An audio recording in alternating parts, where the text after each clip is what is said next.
दिल्ली से प्रिया बालराम जी का प्रश्न है। आचार्य जी नमन। कल एक स्कूल गई थी, यीशु के जन्म पर नाटक हुआ वहाँ पर। उसमें यह दिखलाया गया कि यीशु की माँ मरियम कुंवारी थी। मेरी जिज्ञासा यह है कि यदि कोई पैगंबर भी प्रकृति का नियम नहीं तोड़ सकते तो कुंवारी कैसी हुई मरियम? ये तो प्रतीक है ना प्रिया, ये तो जाहिर सी बात है।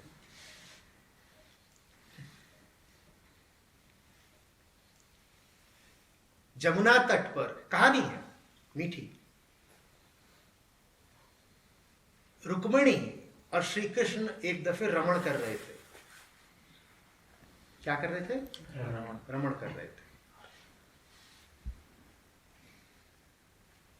और दूसरे तट पर कोई बड़े ऋषि साधना कर रहे थे।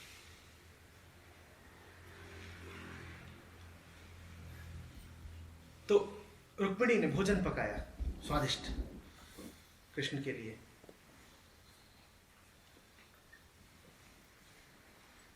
कृष्ण बोले, भोजन तो मैं ले लूंगा, पर मुझसे पहले भोजन ऋषिराज को मिलना चाहिए। जाओ उनको दे करके आओ।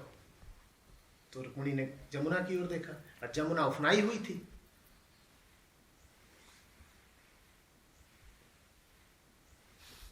रुक्मिणी बोली, आपकी बात तो प्रभु सुंदर है, पर जरा जमुना को देखिए, उनको भोजन देने कैसे जाऊं? तो कृष्ण बोले, अरे जमुना से तो पुराना नाता है हमारा। जाके उससे कहना कि अगर कृष्ण अखंड ब्रह्मचारी हैं तो मुझे रास्ता दे दो। रुक्मिणी ने कृष्ण का मुंह ताका। बोली, नाथ किसे बता रहे हो? तुम मुझे ही बता रहे हो कि तुम ब्रह्मचारी हो? मुझसे ज्यादा कौन जानता है?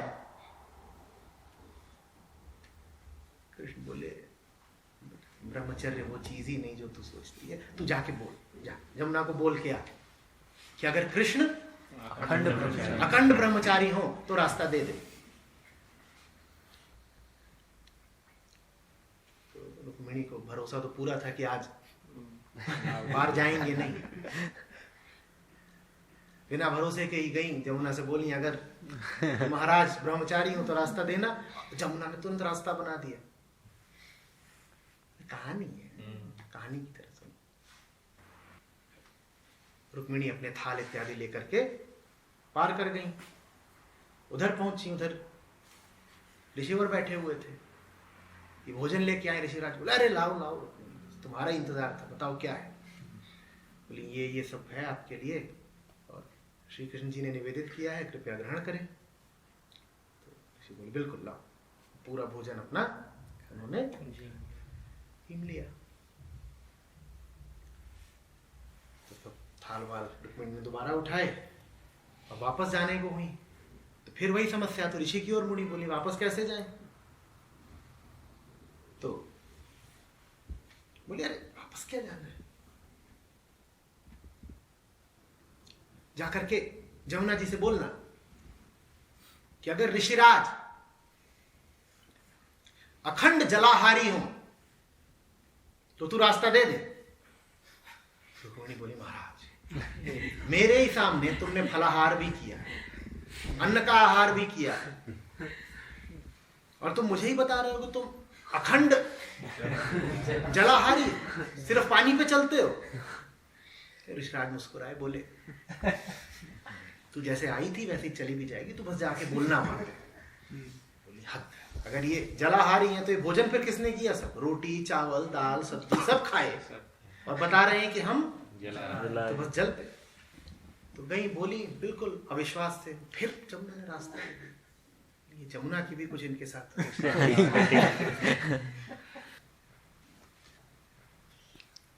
तो ये सारी बातें प्रिया दैहिक नहीं होती, लौकिक नहीं होती। दैहिक तल पर देखोगे तो कृष्ण कहीं से ब्रह्मचारी नहीं है। रुक्मिणी तो रुक्मिणी कृष्ण के रास में तो न जाने कितनी गोपियां सम्मिलित थी। जिस तरीके से हम ब्रह्मचर्य की दैहिक तल पर उथली व्याख्या करते हैं, उस तरीके से तो कृष्ण ब्रह्मचारी है ही नहीं। पर कृष्ण से बड़ा ब्रह्मचारी भी दूसरा कोई नहीं है, क्योंकि कृष्ण ब्रह्म में ही चर्या करते हैं। कृष्ण ब्रह्म में ही खाते हैं, पीते हैं, रहते हैं, उठते हैं, बैठते हैं, वहीं सांस लेते हैं, वहीं जन्मे हैं, वहीं जाएंगे, ब्रह्म ही है वो। समझ में आ रही? इसी तरीके से ऋषिवर दिख तो ये रहा है कि आहार ले रहे हैं, पर हैं वो सर्वथा निराहारी। तो अगर वो कहें कि जमुना से कहना कि हम निराहारी हैं, तो झूठ नहीं बोल रहे हैं, क्योंकि देह से उनकी आसक्ति नहीं। सारा आहार ग्रहण किसने करा था?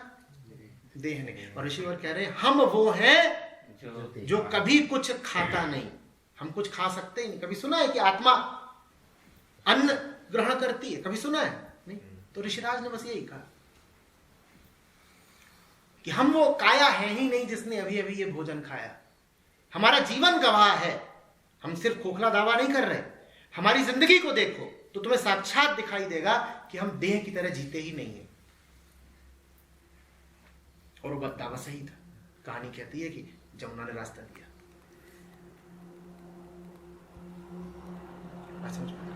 ठीक इसी तरीके से प्रिया कहानी कहती है कि मरियम कुंवारी थी।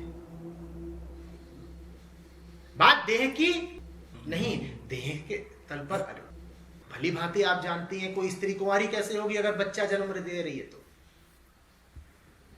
निश्चित रूप से बात देह की नहीं हो रही है। बात देह की क्यों नहीं हो रही है? क्योंकि जिसको जन्म दिया है वो देह नहीं है। सिर्फ किसी अवतार की मां को, किसी पैगंबर की मां को यह कहने का हक है कि वो कुंवारी है। क्यों? क्योंकि जो पैदा हुआ है वो देह नहीं है। अगर बालक पैदा हो तो मां कुंवारी नहीं हो सकती, पर अगर रोशनी पैदा हो तो मां कुंवारी हो सकती है ना। समझो बात को। अगर बालक पैदा हुआ है तो बालक है देह और मां को भी देह होना पड़ेगा, और देह से देह पैदा हुई है तो फिर देह का कुंवारापन अक्षत नहीं रह सकता। पर जो बालक पैदा हुआ है अगर वही देह ना हो तो, जो बालक पैदा हुआ है अगर वो देह नहीं है तो उसकी मां भी फिर देह नहीं होगी। और जब मां देह ही नहीं है तो मां का फिर कुंवारापन अक्षत ही हुआ ना। प्रकाश किसी देह से तो पैदा होता नहीं, या होता है? जीसस अगर प्रकाश मात्र है तो जीसस की मां कौन हुई? प्रकाश ही तो हुई ना। और प्रकाश के कुंवारेपन को कौन भंग कर सकता है? कर सकते हो तुम? प्रकाश को गंदा कर सकते हो? कुंवारेपन का एक दूसरा अर्थ निर्मलता होता है। क्या तुम प्रकाश को मलिन कर सकते हो? हो सकता है कि प्रकाश मल पर गिरता हो तो भी क्या प्रकाश मलिन हो जाता है? नहीं होता ना। तो मैरी के कुंवारेपन का ये मतलब है। मैरी के कुंवारेपन का मतलब है कि ये जो बालक पैदा हुआ है ये सामान्य बालक नहीं है, ये सामान्य देहधारियों जैसा नहीं है, ये प्रकृति के नियमों पर नहीं चलेगा, ये देह की रक्षा के लिए ही नहीं जिएगा। इसके जीवन में कोई उच्चतर प्रेरणा होगी, इसके जीवन में कोई बहुत ऊंचा लक्ष्य होगा जो प्रकृति से आगे का होगा। अगर ये देह मात्र होता तो ये भी जिंदगी में वही सब कुछ करता जो आम लोग करते हैं। आम देही क्या करता है? देह के लिए काम करता है, रोटी कमाता है, खाता है, पीता है, देह के लिए शादी ब्याह करता है, देह से ही बच्चे पैदा करता है, और अंततः एक दिन उसकी देह ही खत्म हो जाती है, मृत्यु को प्राप्त होती है। जीसस की जिंदगी देखो, क्या जीसस ने वही सब कुछ किया जो एक आम देही करता है? तो फिर ये कहना भी उचित नहीं होगा ना कि जीसस एक देही थे। जीसस देही नहीं थे, मतलब मरियम ने देह को जन्म नहीं दिया, और अगर देह को जन्म नहीं दिया तो फिर ठीक ही है ना अगर वो कह रही है कि अभी मैं कुंवारी हूं। प्रतीक की बात।